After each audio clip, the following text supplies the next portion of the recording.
That's not how I expected it to go. Today, we've got the ultimate David versus Goliath. With after many comments on my recent 11 video, what really happens when we put an iron set up against the world's most forgiving golf clubs in the 11 hybrids? Since the beginning of time, the stigma's always been if you game a full set of hybrids, you've got a small, why was that beeped out? Golf ability. Of course. And for many of you, you know who you are, stigma will win over playing better golf. But today's test is to show you that a lot more of you should be gaming this, probably over this. I've been thinking about this all on my own. I've been thinking that this is the SUV of the golf world. Suitable for all ages, all abilities, all sexinesses. Yes, I'm talking to you. And when you buy one, you never regret buying one, quite like an SUV. You can stick your nan in the back of it. Talking about the SUV, not the hybrid. They go anywhere, all terrain, from the tee, fairway, rough, bunker, garden, frangipani's, been there. They're both very comfortable at long distances and they look good. But don't get me wrong, it's not a supercar. We're not going to see it at the Goodwood Festival of Speed anytime soon, if you know what I mean. In 10 seconds, been waiting for this. Here it is. How good was that? But this on a personal note, review aside, Dad, I told you for ages. I know you like the occasional Van Duff. I'll message you. But even from a turf interaction perspective, look at the sole differences. Hit this fat, you'll be visiting the Earth's core. Hit this fat, well, it's very difficult to do so. More of a glide action with the hybrid. So for the 90% of golfers that do this as an action, killing snakes, this is going to be more forgiving than what this is. The iron does have some pros over this. I mean, visually it does look nicer. You know, it's got that shelf appeal, where the hybrids look more like a thumb, some would say. So I'm going to start this off with 7 versus a 7. Then we're going to go to the shorter stuff. I've got pitch and wedge in both. And then, to end the video off, we're going to go 4 versus 4 and see what we end up with. Right, so 7 iron first.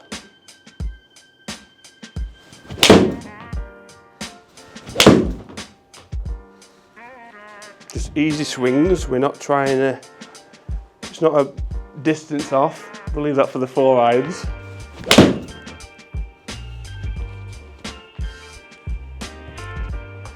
Few different strikes, which is kind of what we want.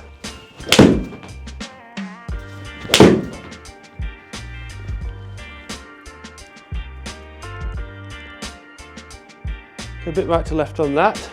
Straight away, it's just met with comfort, isn't it? It's just mass behind the ball. I refrained from calling this 7-11. Took all my willpower to not call it 7-11. People have said, like, why am I not gaming them? I just feel that with how I already hit it to the moon, and this is designed to get the ball in the air, I don't need help in that department. I need more of a penetrating sort of flight, which I did say to the 11 guys, would be cool if we could go up and try and make something a bit more with a different shaft, a bit more, you know, low balling. I know the wizard Nick at 11 can do that because he's got his own set. Look at the height. Effortless height early on.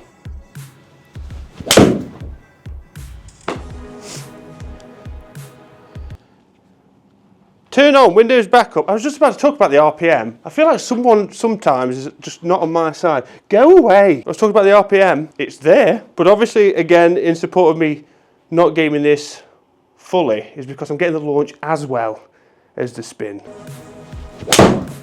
And you know me on the channel, I want to do everything in my power to make this game as easy as possible. So anything I think that a lot of golfers should be using, I'm straight to it. This is why 11 gets so much love on the channel. I already know the outcome because I've used these a lot. There's no dance routine to it. I'm just standing up and whacking it. That was a bit lower on the face. Still got the altitude. So we've got storms over in the east. I think grouping wise for both was pretty decent. Varied strikes to note on all of them. Like I say, the swing is not in an ideal spot whatsoever. Blue is a 7 iron and red is the 11 hybrid. And if this isn't an advert for hybrids, I'm not really sure what is. Look at this grouping of varied strikes, first of all. Not only from a vertical standpoint, but from a horizontal one as well. Quite hard to see behind the reds. but the blues, we've got different launch windows, but with the 711 red hybrid, it's all same peak height.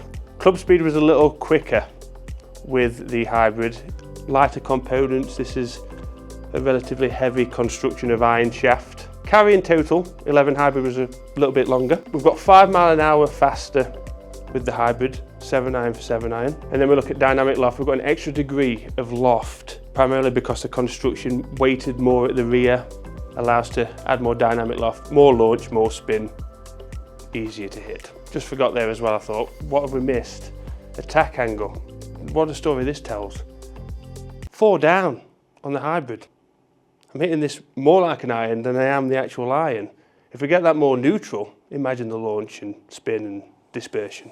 Then the pitching wedge, I didn't feel more comfortable with the iron because I'm used to so much loft being in an iron shape, but didn't matter in regards of strike. Everything I hit, 11 was dead straight, very consistent. Club speed was 3 miles an hour faster with the hybrid. Ball speed was 5 mile an hour quicker.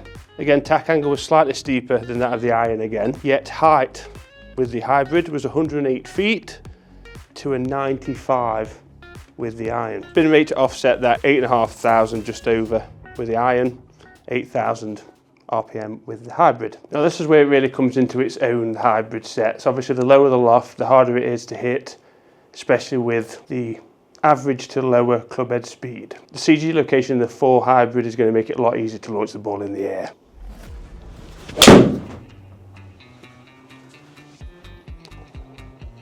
When you're hitting it like I am today, this looks so much easier to hit. So much easier. Beefy. Look at that.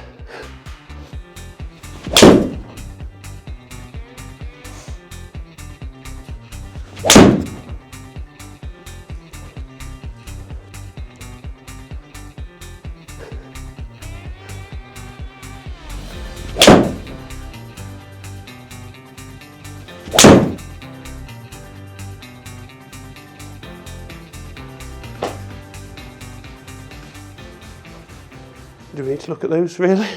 The iron dispersion here was pretty tight, but it's all left.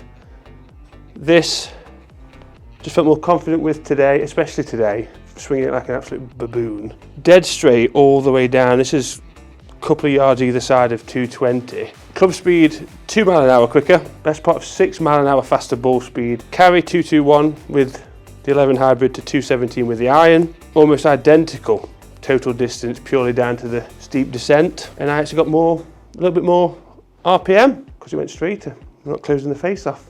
Over a degree extra of dynamic loft again due to weighting, feeling more comfortable. That's not how I expected it to go. I obviously wanted to do it with my current gamers because I thought that's going to be the big question. Like, why would I ever consider taking my gamers out and going for hybrids? That's the big question I needed answering, and my answer was there.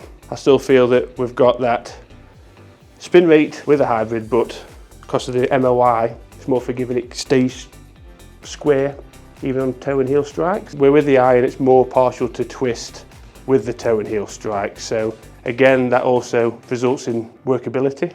Easier to work an iron than it is a hybrid. That will never really change. I suppose as well, flight windows. With a better player iron, we're able to launch it in different trajectories.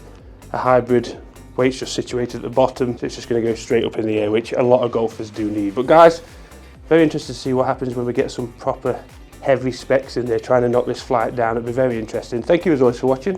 Hit the subscribe button and I'll see you next time. I was going to say they're identical, but they are identical. It's the same one. Wait, this is more of a gliding in my house. We're not going to see it at the Goodwood Reservoir. We're not going to see it at the Goodwood. We're not going to see it at the Goodwood. We're not going to see it at the Goodwood Rest.